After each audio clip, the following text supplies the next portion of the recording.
যেই সব জ্বালানি স্থাপনায়, বিদ্যুৎ কেন্দ্রে আপনার আমেরিকার সম্পৃক্ততা আছে, সেগুলাতেই তারা হামলা করবে।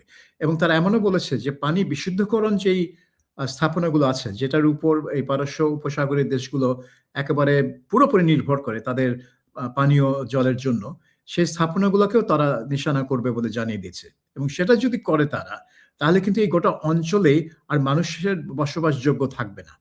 তখন আরব আমিরাত বলুন, কাতার বলুন, বাহরাইন, কুয়েত এইসব দেশে কিন্তু আর মানুষ বসবাস করতে পারবে না। কারণ যদি পানীয় জল না থাকে, মানে ওখানে তো সেভাবে পানি নেই। তারা ওই সামুদ্রিক জল বিশুদ্ধ করে পানীয় জল তৈরি করে। সেজন্যই এই স্থাপনাগুলো খুবই গুরুত্বপূর্ণ।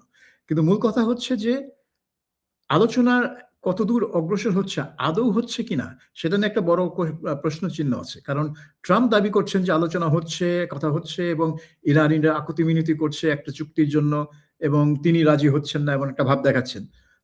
যে তিনি চালকের আসনে আছেন। কিন্তু অন্যদিকে ইরানিদের কথাবার্তা শুনে মনে হচ্ছে না যে তারা একেবারেই আগ্রহী এইসব আলোচনায়।